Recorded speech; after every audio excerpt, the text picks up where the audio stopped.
Yes. Okay. All right, guys. Hygiene Elevated conversations and innovations here. We've got Bethany, the human RDH, with us. And Hello. Bethany, we're just so thankful to have you on tonight. Thank you for carving out some time for us. Of course. Thank you And for having me. yes, we're just so excited and want to know everything you're up to and everything you're doing because the few little pieces we know are just fascinating. Yeah, I mean, I'm up to a lot of things, honestly. So, um, where do I start? I work clinically 3 days a week at a sleep and TMJ practice. So it's technically classified as dental sleep medicine, and we provide oral appliance therapy for patients suffering from snoring, sleep apnea, and TMJ disorder.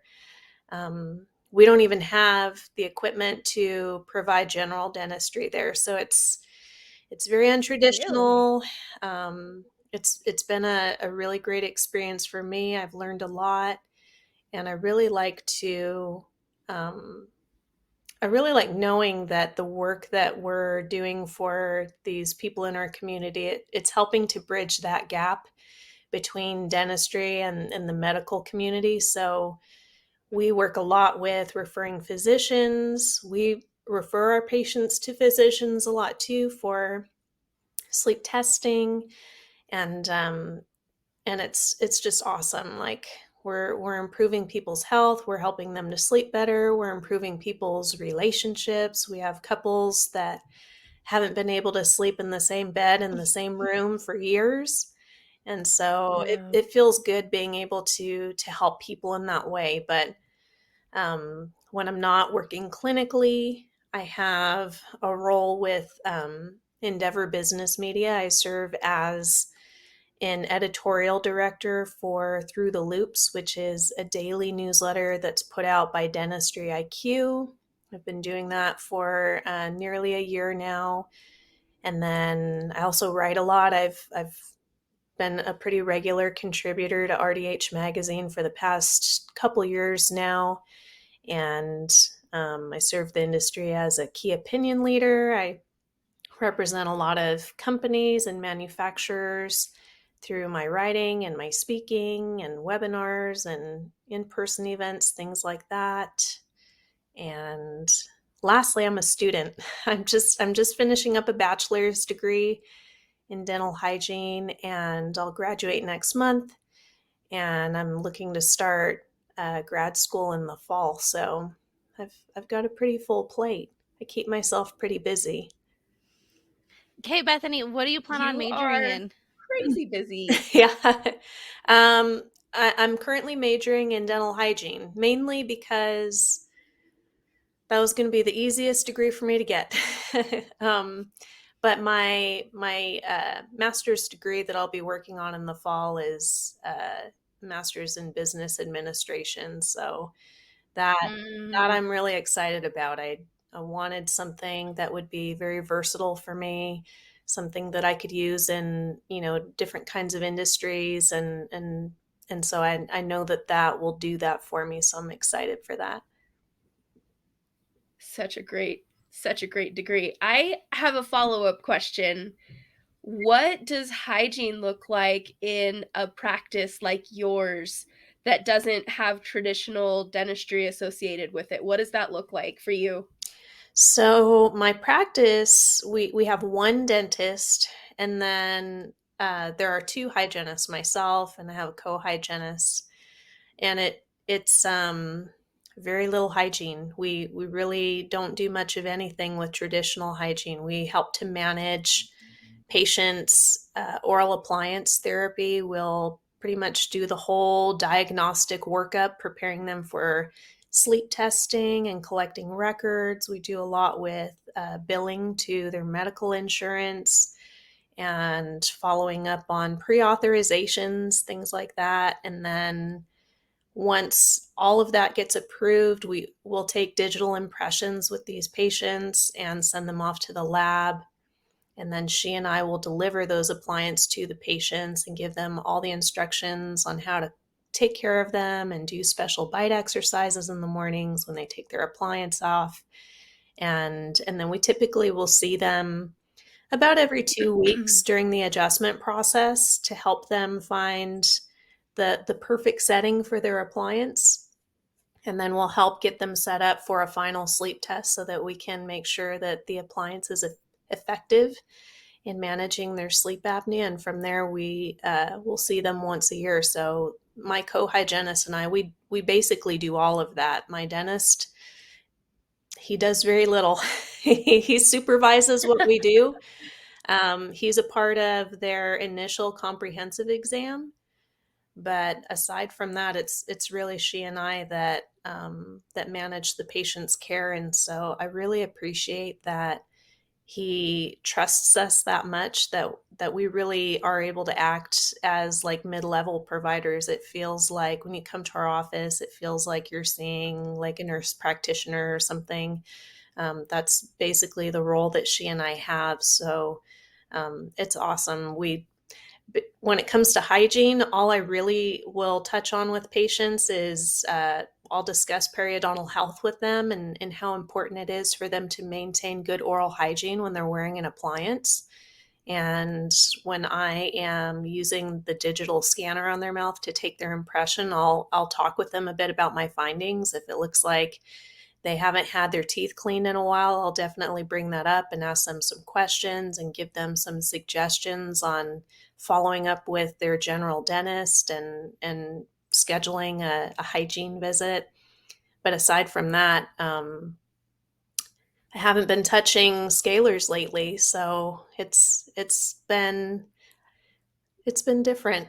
I do temp a little bit here and there, and so that's how I'm able to keep up with my hygiene skills and kind of fill my cup in that way. But 90% of the time, or maybe even more like 98% of the time, it's dental sleep medicine. So it's been a shift.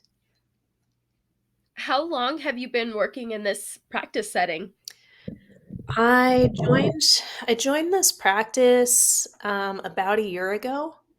And before that, I had quite a bit of exposure to dental sleep medicine. This doctor that I work with, um, I initially worked with him about 6 years ago. He hired me when he had this small kind of boutique style cosmetic practice. And so he hired me on to be his hygienist. And so I did all the hygiene things for him. And during that time, he was starting to transition himself out of general dentistry because he's been practicing dentistry for like over 30 years, and he's been experiencing a lot of aches and pains that go along with the profession. And so he had become turned on to dental sleep medicine because of his own personal experience. He got diagnosed with severe sleep apnea and looked at all kinds of different treatment options and really fell in love with oral appliance therapy and knew that he wanted to dedicate his career to that if he was going to be transitioning out of general dentistry. So while I was working for him the first time, he had sold his practice and had a special agreement with the new practice owner that he would stay on board as the dental sleep medicine provider. And so during that time, I wasn't doing all of the patient management roles with the oral appliance therapy that I do now. It was more performing really thorough screenings on patients, airway screenings, and going through sleep questionnaires and making sure that we were meeting the patient's needs that way. And then I would refer them on to him. But after a while, the new practice owner, it wasn't a great fit for me. And so I ended up leaving that office and working somewhere else for a while. I kept in touch with the original owner. We stayed in pretty regular communication, and his plan was to eventually, grow out of that practice and have his own location and just to solely dedicate himself to oral appliance therapy. And so that time finally came. Last year, he moved into a brand new building and had the space for me. And so I jumped at the offer and I've been there ever since. It's been awesome. That's such an awesome story. I think you kind of nailed it when you said it's almost more like your patients are visiting a nurse practitioner. I think you're probably the first hygienist I've ever talked to that kind of has that not typical hygiene, but still a provider. So I think that's so awesome. I'm jealous, but congratulations. Thanks. Yeah, And Bethany, I'm over here thinking like, wow, all like listening to your story, just all those pieces just like fell into place for you. Is that's like where my mind is thinking, but I'm like, no, that's not what happened. Like you Mhm. worked incredibly hard and you're accomplishing so many things to make all of those things happen. Like Mhm. and Yeah. when you first started talking about the sleep appliances and how it's changing relationships between the spouses, I immediately just thought like I just love that because it really is like the smallest things that always mean the most to people. Like just to be Oh able yeah. to sleep next to Mhm. their spouse. Like that's so simple, but like and I just love that. So I think that's Yeah. fantastic that you recognize even the smallest changes you're making in their lives, not even like the big medical changes, but just the simple ones. And Yeah. I just appreciate that so much, Bethany. Tonight, our plan is to talk about office culture with you. Okay. And to get this office culture conversation started, I wanted to ask you, what is office culture and how would you define it? I think when I think of office culture, I think it I think it means who we are as a team and what we're about. I think that, any dental practice, no matter where you go, they all do the same things. Like most of them provide the same kind of services, and for the most part, they operate nearly the same way. But very few practices have a real identity in their culture and are very intentional about it. And so to me, Mm. like, thinking about culture, it's about the attitudes of the individuals who work on that team. It's about the personal goals that they have, the vision, the mission statement, the core values, like all of those things will communicate who the team is. And ultimately, who you are is what's going to make or break you as a practice. It's going to be how you either retain or drive away employees, and it's also going to be how you either attract or repel your patients too. I mean, patients are very keen on that stuff. When they come to a dental office, they can tell pretty quickly if it's a healthy culture or not. And for patients that really, really care about their dental health and the quality of the care that they provide, they will very easily leave a practice when they can sense that the culture is not a healthy one. So it's important, Mhm. not only just for keeping a happy workplace, but also maintaining a successful business.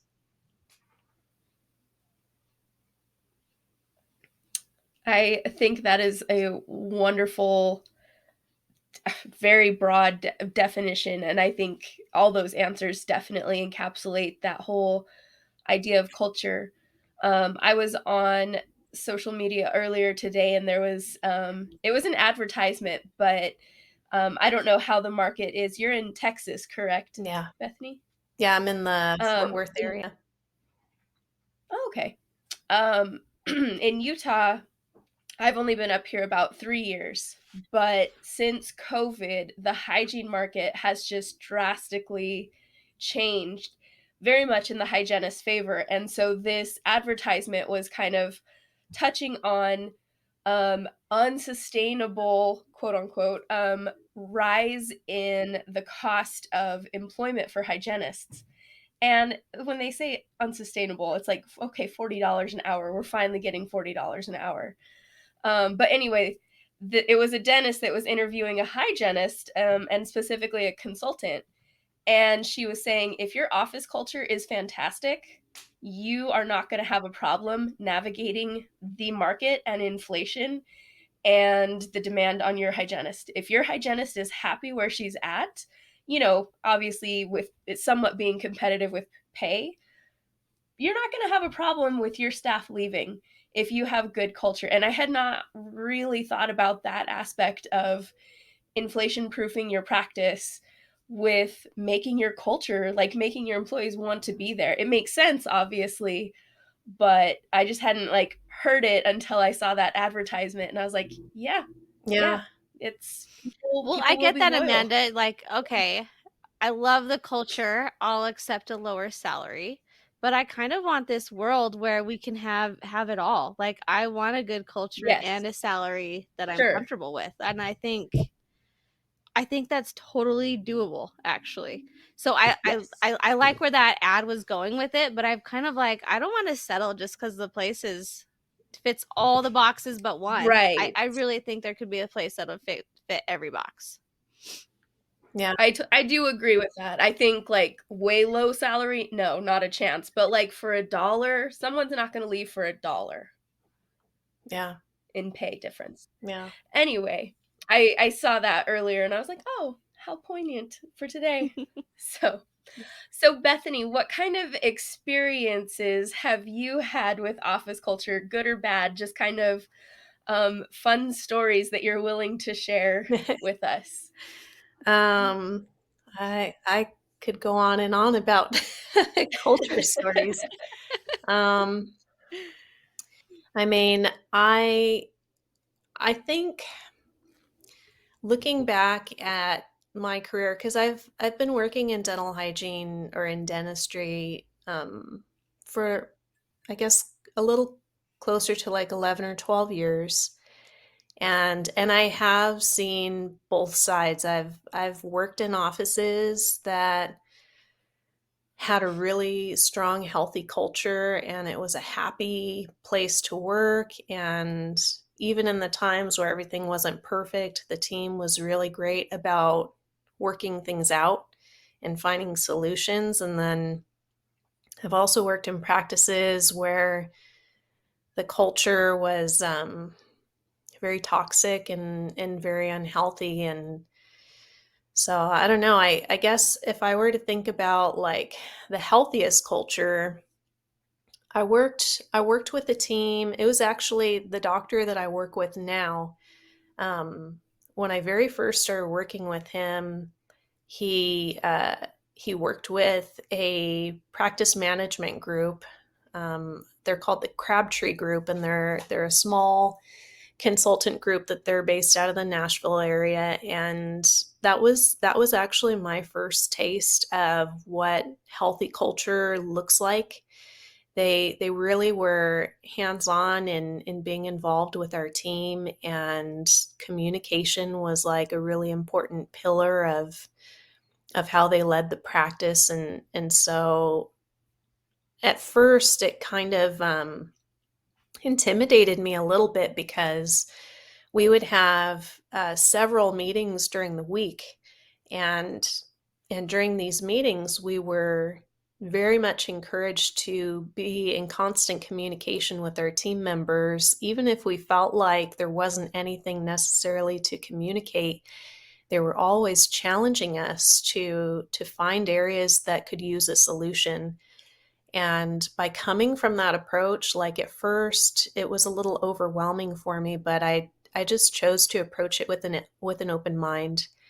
And the more that I embraced it, the more I really learned to appreciate it, because all of the communication that we had and having some of these like difficult conversations that you might not normally have with your team members, they really help to strengthen our team, and really strengthen that healthy culture that we wanted. And so because our communication was functioning at such a high level, our performance as a team was amazing. Like we at that time, our team consisted of four people. We had the doctor, I was the only hygienist, and then we had an assistant and an administrative team member.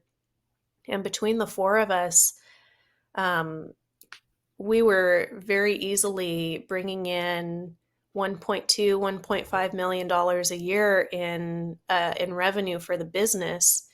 And it was because our communication was so high, and we knew how we could depend on each other. There was a high level of accountability, and it was awesome. So that would probably be like my most positive experience as far as culture goes. But over the years, I mean, there was one practice that I worked at where, again, it was a small practice. There were 5 team members total, and the practice owner, she had a lot of trust issues. She had a lot of turnover with her practice over the years, and I should have seen that as a red flag, but I chose to ignore it because I needed a job, and she seemed to really like Mm. me, and seemed, I don't know, like she would treat us well. But she didn't trust anybody, and a lot of the things that she had promised me when she first hired me, as far as having regular opportunities for communication with the team and regular morning meetings, opportunities for growth and advancement, all those things, once I actually joined the team, they weren't a part of like the daily life in that practice. um, we had times where she would come into work completely emotional, but not want to talk to us about what was going on. It was not unusual for her to show up an hour or an hour and a half late in the mornings without letting us know. And so we would be left with these patients that would be sitting in her chair waiting for her, and we'd have to like try to preoccupy them, and they would leave upset. um, she had uh, she had always reminded us that there were cameras all over the office and speakers, or microphones, I should Yeah. say, to where she could listen in, to conversations in virtually any room of the office. And her biggest fear was, a team member stealing from her. I think maybe she had a negative experience with that in the past. But these were all things that were like a daily part of working in that practice. And so I tried my best to make it work over a long period of time, but over about 9 months, I was like, "Ah, I can't do this anymore." It was weighing on my mental health. I was actually getting to the point to where I could barely sleep at night. I just had that feeling of like complete dread when I would be driving into work in the mornings, and I didn't feel at home in the office. I didn't feel trusted. And the funny thing about trust is when somebody treats you like they can't trust you, it has the opposite effect on that person. You start to feel like you can't trust that person because they always view you with this Mhm. degree of skepticism. Um and so that's kind of how I started to feel about her too. I started to notice a lot of like secret behaviors that she had, and she was into some legal issues too. And so there was just a lot going on. Oh. And finally I decided to move on from that practice. That would probably be like the most unhealthy culture that I've been in all my years. It was a little unusual.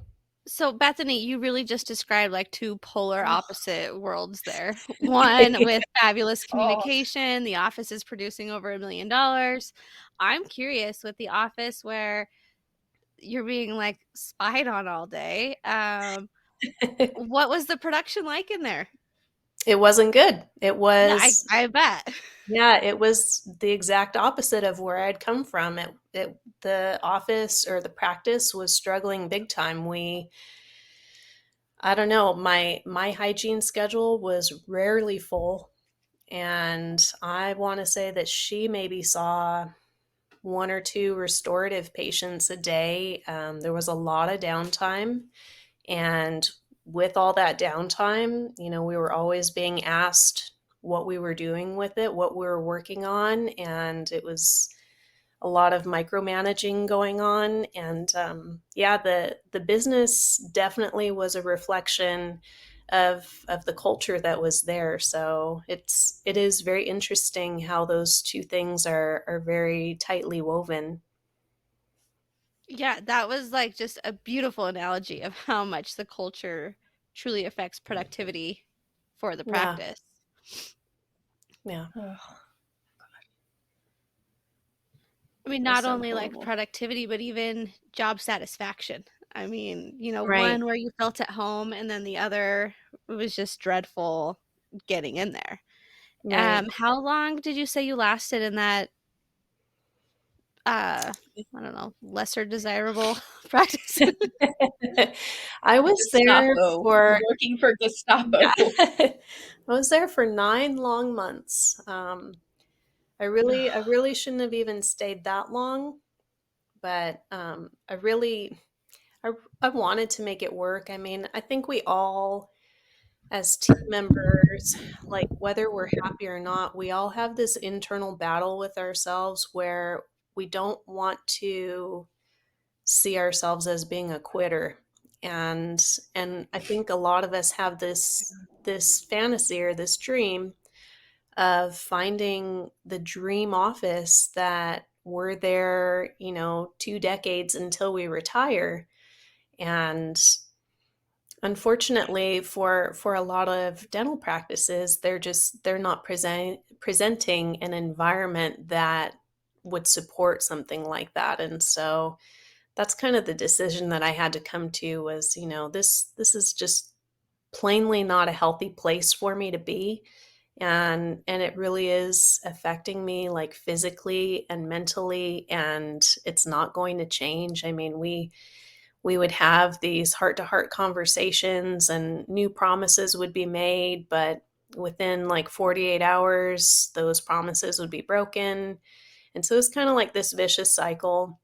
And then finally, when I decided that it was time for me to move on, I had um, given her my 2 weeks notice, and I left the practice that day. And like within an hour of me leaving, I got a notification on my phone that she had removed me as an administrator for her Facebook page because I was helping her with her social media.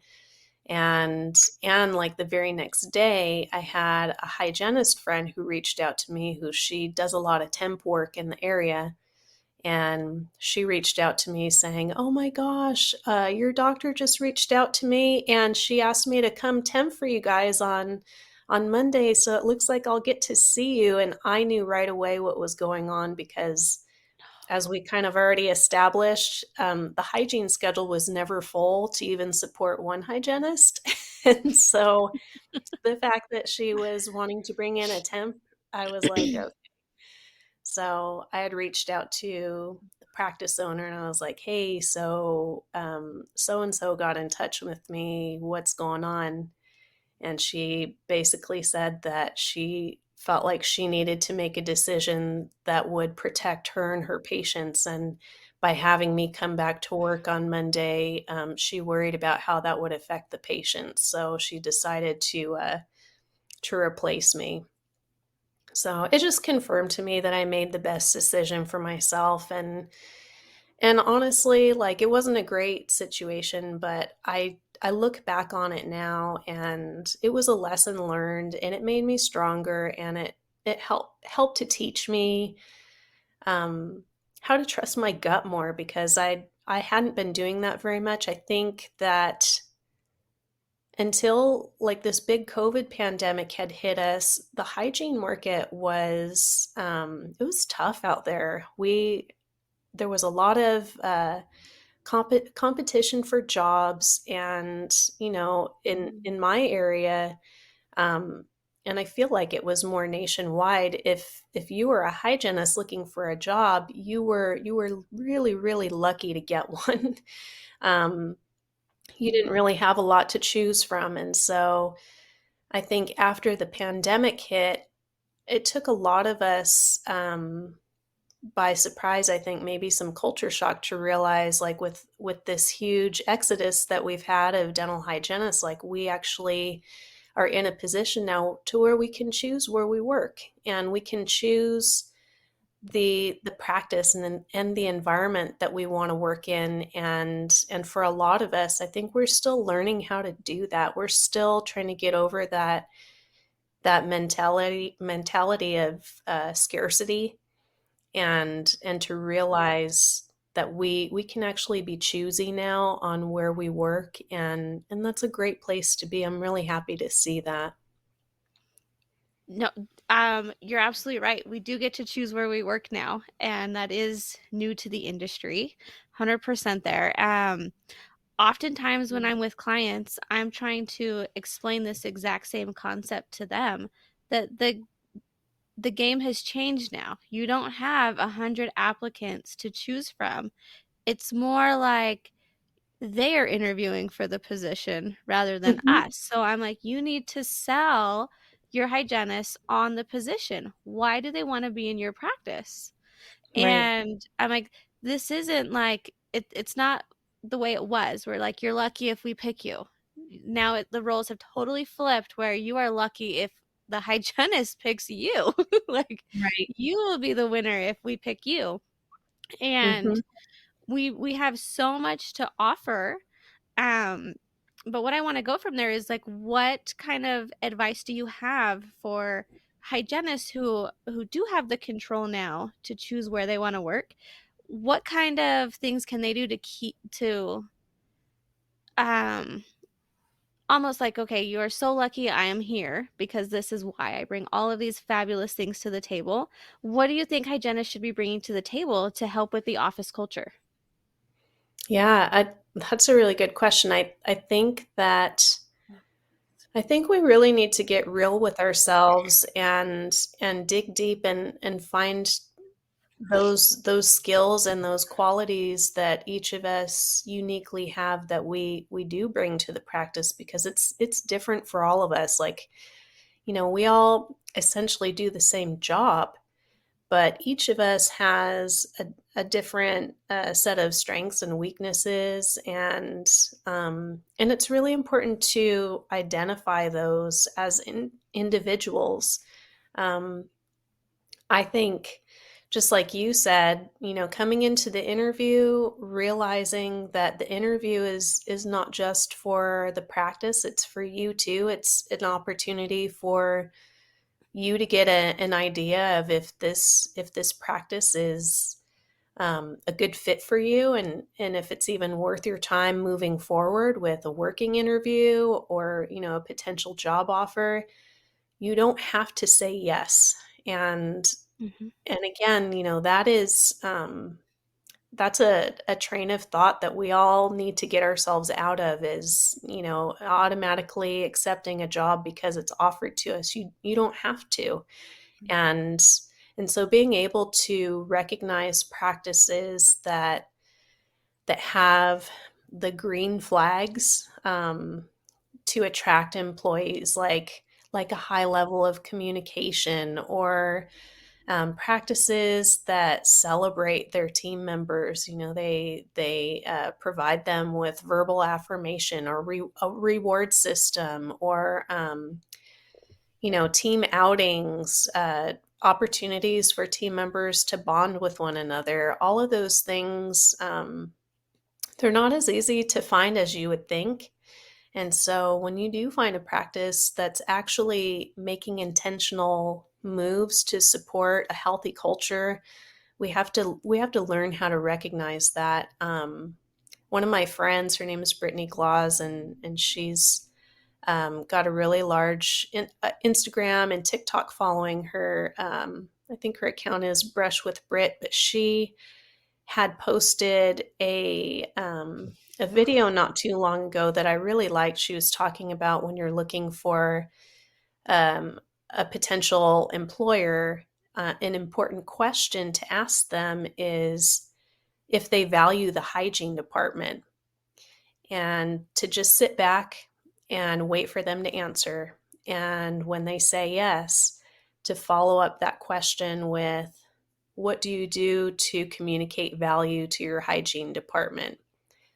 And just sit back and let them answer that. And I think that's such solid advice, because I don't think many practices are put in that position to really talk about what they're doing to support their hygiene department. And I don't think that a lot of practices are actively taking steps to support their hygiene department with state of the art equipment and new technology, and helping their hygienists um, get to quality CE events and things like that. So I think that that would be a great approach when you're in the interviewing process, and you're looking for a good, healthy practice. Yeah, it is pretty neat that we actually get to bring these questions into the interview. And I love that we are using social media as like this networking tool. And we are like sharing all of things that have helped us in our careers with fellow hygienists. And then they can take those pieces, just like Brittany, and share that with other providers. Like, hey, this was successful for me. Try it. I love Mhm. that sense of like, um, I don't even know what to call it, but just the sense of community. The just we're like actually not competing against each other anymore. We can all help one another. Yeah, I love that too.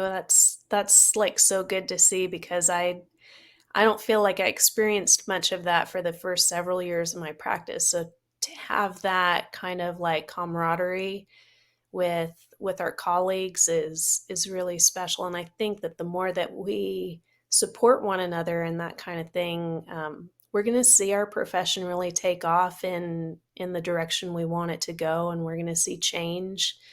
And I'm excited for that. I think it's awesome. I definitely agree with that. Camaraderie instead of competition is definitely a healthier dynamic within the hygiene world. So, Yeah. um, what would you say like are ways to feed good culture and ways that you've seen like feed bad culture within a practice? Like Well, communication, obviously we yeah. saw that one. Communication is a big one. Yeah, I think like feeding good culture, it has to start with an open heart and an open mind. You have to be willing to grow, and you have to be willing to change, and those things alone are not common traits in in a lot of businesses, and I'm not even just talking like dentistry, but just business as a whole. I think it's just part of our human nature, is we find comfort in things being familiar and things being the same. But we also know that everything in our world is constantly changing. And so when you own a business, and when you are leading a team, you have to know that things are always changing, and you have to be able to change with the times. And so having that openness to stretch yourself and to do and to try different things, that's really what's going to separate like the leader from the boss.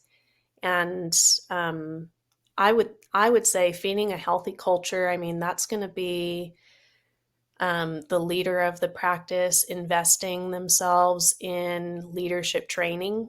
And it's going to be the leader in the office identifying team members that have leadership qualities and bringing them up in leadership, and treating all of their team members like they have an ownership role in the practice. And we're talking about hygienists being choosy about where they work, but I think that practices need to be more choosy too on the team members that they're bringing into the practice. If healthy culture is a priority to them, I think that we need to be hiring team members based more on their attitudes than probably their experience.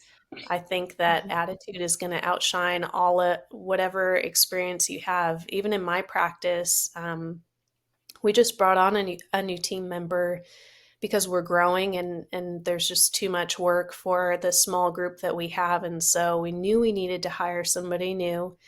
And we talked about, excuse me, some different ways that we'd go about hiring on this person. And we ended up hiring um, a young lady that she's actually got zero dental or medical experience. She's never worked in a healthcare setting before, but I was actually a part of the interviewing process with her, and just sharing a phone call with her initially, asking her questions, like she just had the right answers. And it's not necessarily something that I can explain, but I could just sense in the phone call that she was a genuine person, and that she was open to being coached and learning something new. And so I invited her back to the office, and we had a more formal, like, sit down interview. And again, it was just like this intuition that I was getting from her, like, like she doesn't have the experience that we necessarily need, but we can teach all that stuff. Like, she can learn that. It's really the attitude that I think is the important thing to be hiring in an individual. So we brought her onto the team a couple weeks ago, and for not having any of the clinical or professional experience that we're looking for, she is like thriving.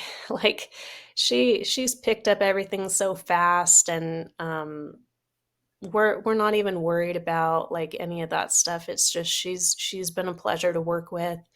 And I think that that's the angle that we need to come to hiring individuals with, is going off of the person that we're hiring, and focusing a little bit less on maybe the professional skills or experience that they have, because those things can all come later. Do you hear a I'm ringing? so sorry, you guys. That is my smoke detector. They're cooking upstairs. Okay. I'm sure I they'll get was, that under control in a minute. Hang on just a no, Are second. you safe? it's fine. I was There like, is that there feedback? Like, I don't there's no know. fighting. Eh, so funny. I'll edit this out. Just Yeah, you take can, you can just take chop it 5. out. Okay, I'm gonna blow my Give nose me then. a second Yeah, to I'm gonna stop. grab a water and I'll be right back. You bet. Done doing its thing. So Okay. I will edit that out. That's not a problem. But Bethany, so okay, you talked about hiring attitude, not experience. And I love that because I was in an office, we were struggling to find a hygienist. And it wasn't like we couldn't find the right one. There just wasn't one. Like we had ads out, Mm, nothing was coming in. And it wasn't like anything crazy had happened in the office why we lost our hygienist. She just delivered her baby and wanted to stay home. She just had no plans on yeah. returning. So it was like just a life-changing event for her, and but replacing her was just incredibly challenging. And so I had been talking to the doctor. I'm like, just to keep patients on the schedule, I let's consider double hygiene for a while. Let's see if we have better luck with an assistant. And a young girl came in wanting to get some experience before applying to hygiene school, and she was just darling, and she was so excited to learn. And I just that same thing you just said, like you just spoke to her and you trusted your gut and you were like, I think this has so much potential. And it was just a feeling. It wasn't even like the words she was saying. It's just the way she made me feel. Um, Bethany, I had never had such great success in training anybody in my life. I could say in 2 days, she had open contacts and was infection control queen. And she just like was so eager to learn that she just devoured everything I was teaching her. Like, so I am with you like 100% on that advice. Like hiring attitude over experience, that it like hands down, everybody looking to hire should just take that Yeah. advice, go with the attitude instead. Yeah. Makes such a um difference. yeah, what I'm thinking next to though, I wanted to ask you, who in the office do you think is most responsible for office culture? Uh, I I think that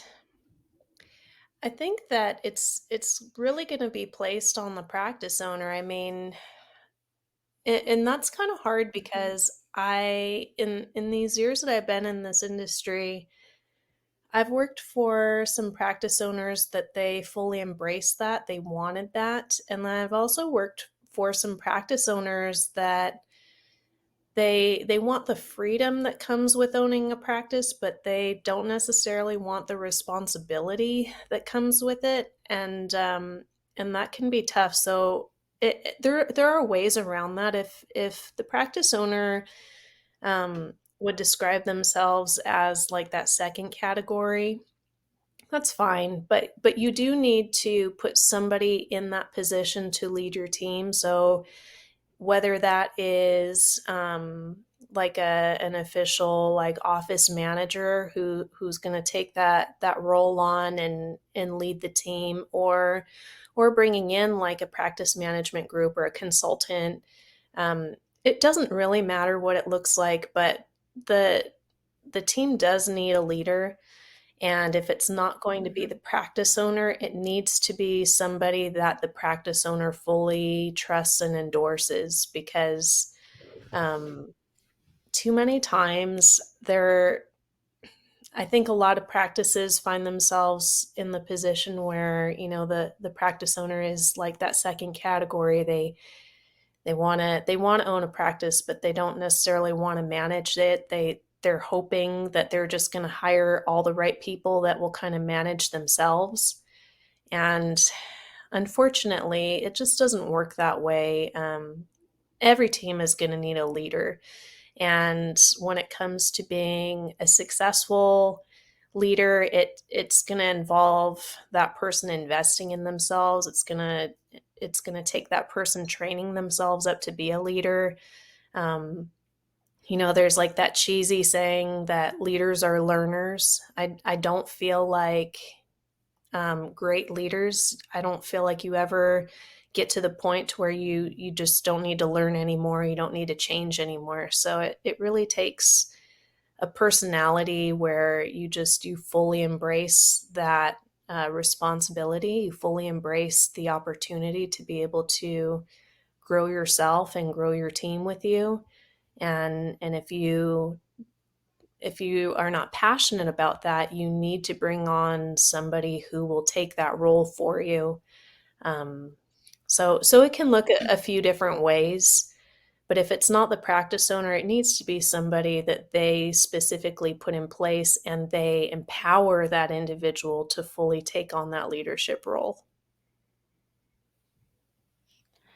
Have I definitely agree with that, and I think it definitely you touched on this, but that if there's not that person that steps in or is kind of appointed as office, not office leader, but as kind of that culture leader, I think that's really definitely when office culture turns toxic, because there's just no clear direction or vision, and yeah, that's when chaos happens, Hmm. and that's a slippery slope, and yeah, not a productive place to be and not a healthy place to be for sure. Yeah. What I've kind of found with a lot of practices is maybe the practice owner doesn't want to take on that leadership role, but they also Mhm. don't fully entrust that role to anyone else. But they do bring on like an office manager, and what I find in those situations is a lot of time the office manager doesn't have a whole lot of authority or leadership within the team. They're more of just like almost like an informant, where they're the eyes and the Oh, ears at the office, and they're always, listening for the problems and the drama and the gossip, and they're relaying that to the practice owner. But it leaves the team feeling very confused on where the leadership is coming from, and it also it can really feed a really unhealthy uh, office culture, because when the leadership is not strong from any one person, I think it leaves the practice kind of flopping around with not much direction, and also, with that like informant type um, person in the office, there's a lack of trust, and Mhm. there tends to be a lot of negativity in that kind of environment. Yeah, I mean, we just brought it full circle with the trust and communication being just key for the office culture. Um, I like how you touched on when the practice owner doesn't fully hand over, like, you're in charge of office morale type of a job description to somebody, like everybody's just in limbo and things sort of slowly or quickly go toxic from there, just this confusion of who's actually in charge here.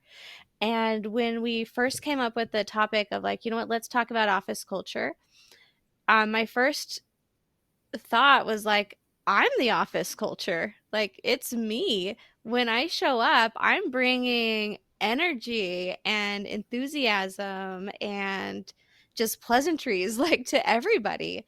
I kind of feel like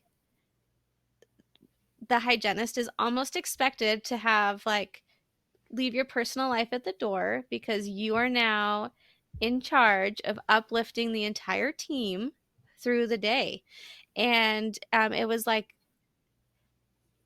nobody gave me this job title. I just saw that nobody had it. So I just scooped it up and made it my own. I'm like, I will take responsibility for this, like, with no acknowledgement from anyone, just because that's the environment I want to be in, right? I'm just creating this environment that I like. I like to work with people where we're laughing and having fun together, engaging in small chit chat Mhm. with colleagues, like, how was your weekend? How is your son doing? Or whatever it may be, right? And so when I first thought, like, office culture, I'm like, oh, it's me. I'm the culture. I am the office culture. Have you guys ever felt that way? Like, you had to pick up that responsibility, like, unspoken, just you just saw the need and just felt obligated to take it on? Yes, I've definitely been in that position before, but the challenges that I've had with that is you can only do so much as like the culture leader in the Yeah. practice when you haven't been like officially delegated that position by the practice Mhm. owner and like fully supported in it. And so,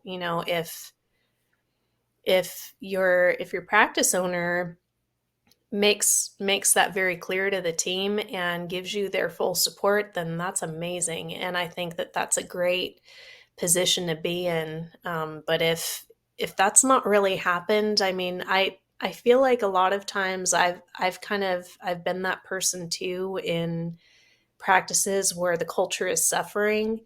And what I kind of found from my personal experiences when I kind of took on that culture leader position, I found where a lot of the team members were gravitating toward me and looking to me for guidance and leadership, and they would confide in me with a lot of challenges and issues that they were having, and it ended up putting me in some uncomfortable situations where team members were coming to me for very serious issues that they really should have been involving the practice owner in, and discussing their employment, and just it got kind of messy. Mhm.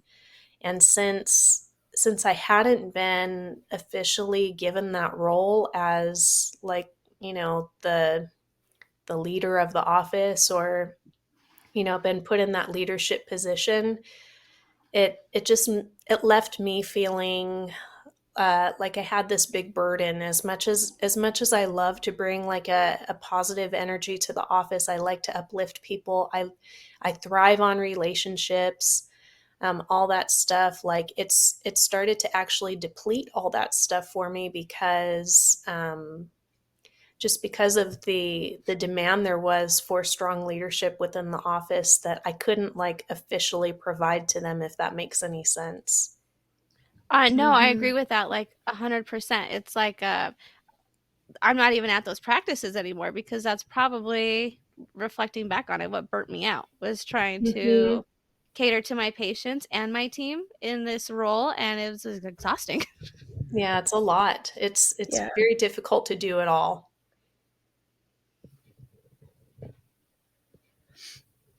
Bethany, I'm curious, kind of stepping away from our primary talk here. Why did you choose human RDH for your social media handle?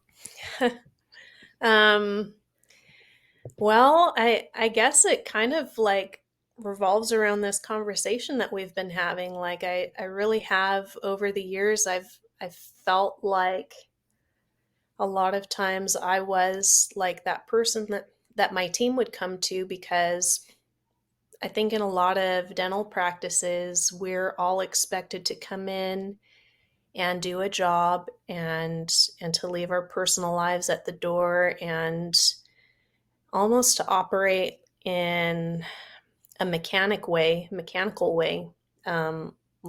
like a robot, to be able to stay on time during the day and take great care of our patients in a way that is lucrative for the practice, and um, and this level of performance that it's really hard to do if you're not a robot.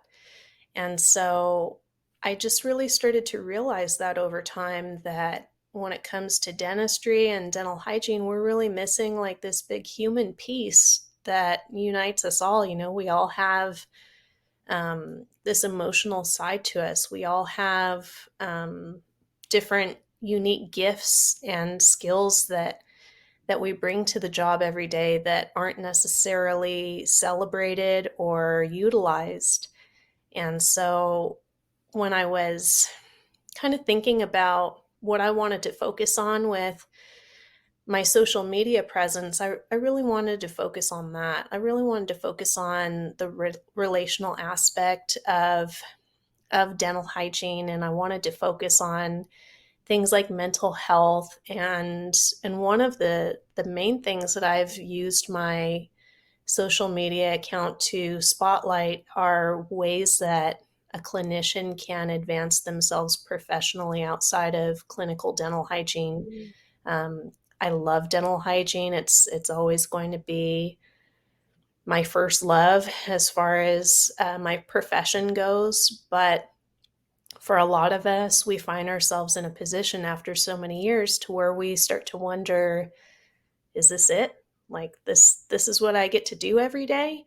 And you know, the same procedures that we do patient after patient, day after day, they can start to become really mundane, and a lot of hygienists have these these skills. And I mean, how many hygienists do you know that have like a side gig, like they do some other, you know, they have some other business on the side, whether that's like Mm-hmm. a hobby or these like multi-level marketing things, or you know, being a lifestyle coach. Like many hygienists have a business owner mindset, and when you're working in a business structure where you're not allowed to utilize that at all, I think that that's why a lot of hygienists start to feel trapped.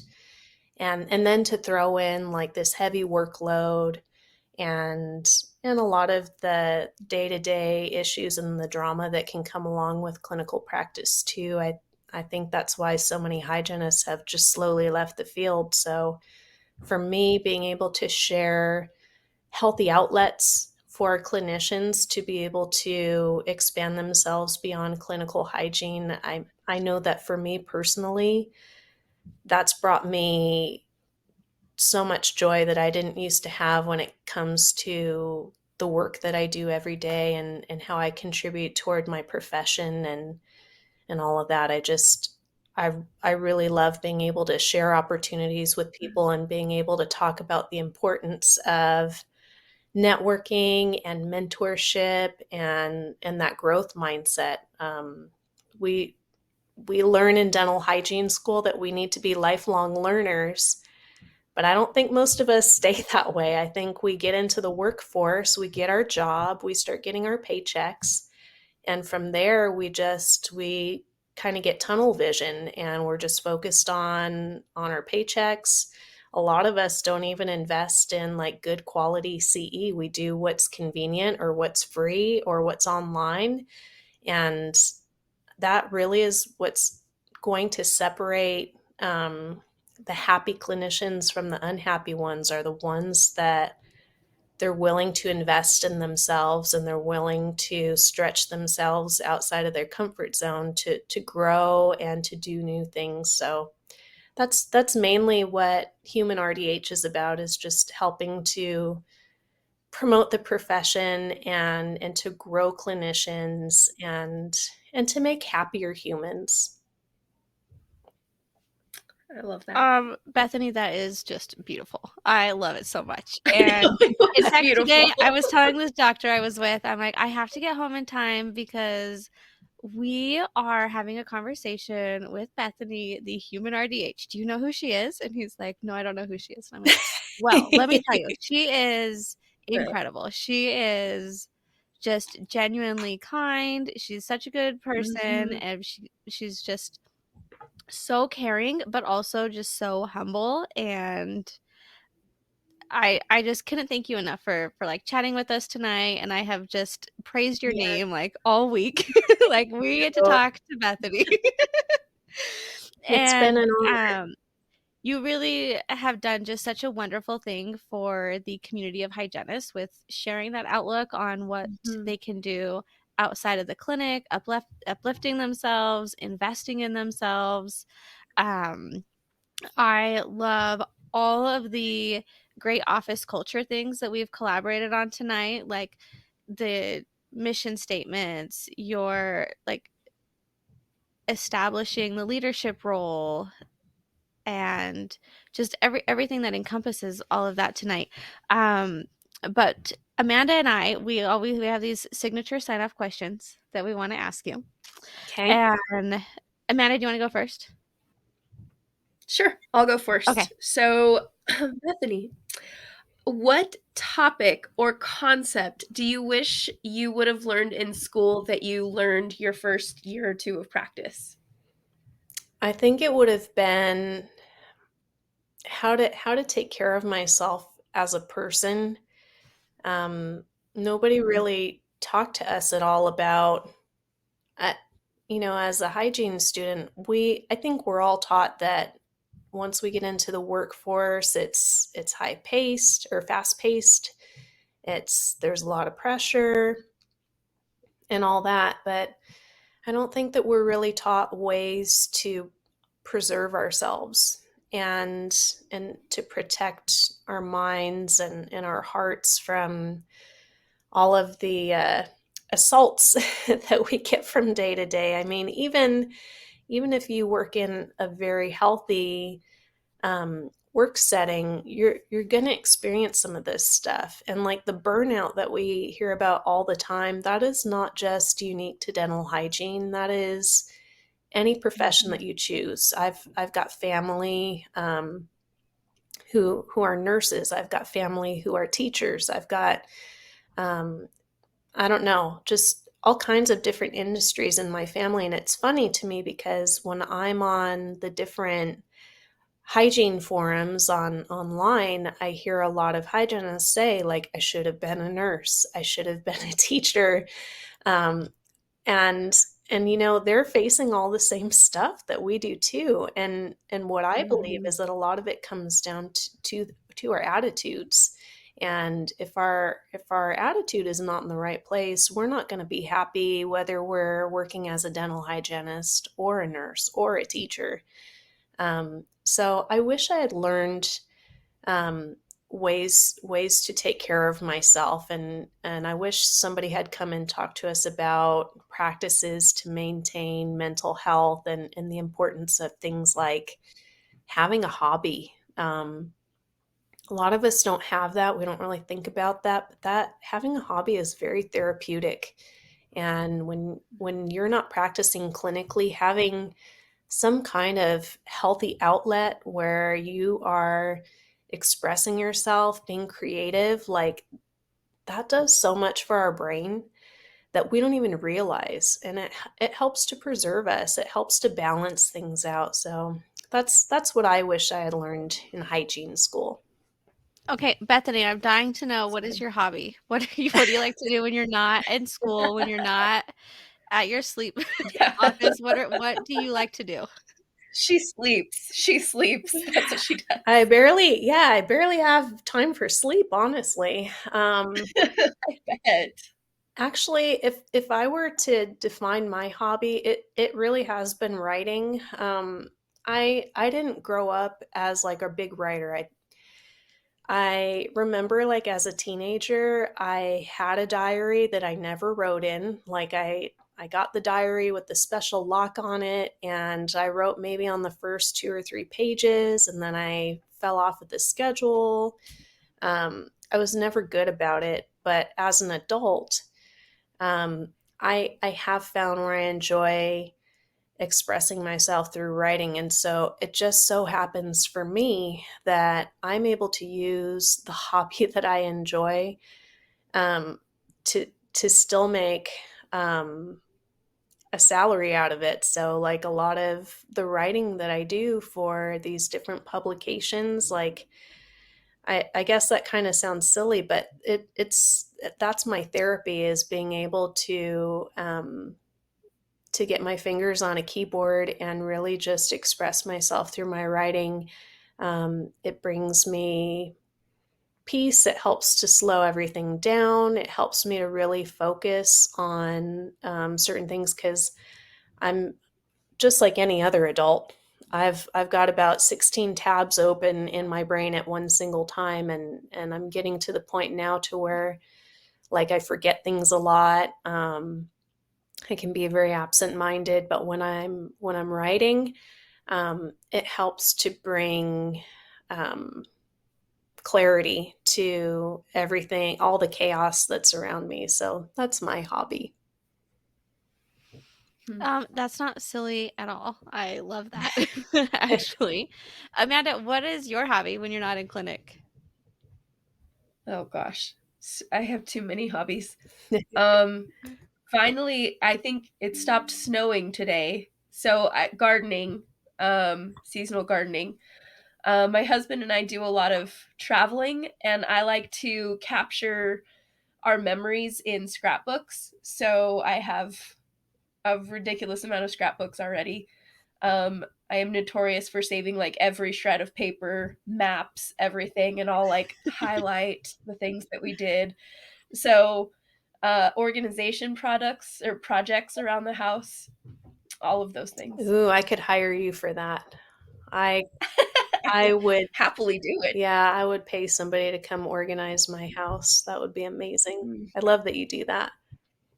It's cathartic Yeah. for me. Well, What about you you, guys, when Joffrey? when I'm not in clinic, I started training jujitsu, and I actually love it. Wow. My goal is like 3 nights a week, go to my jujitsu class, and it is just like changed me as a person almost. I love it so, so much. But I wanted us to share all of our hobbies just to illustrate, like, it doesn't even matter what it is. Just having one that you like Mhm. is so important. Just not even as a hygienist, just being a human, just living your life and Yeah. having some Yep, kind of outlet where stresses are low and you're happy. Like, having a hobby is just so, so important. I Um, agree.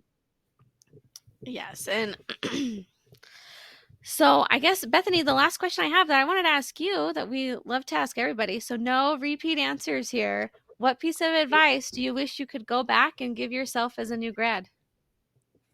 Hmm.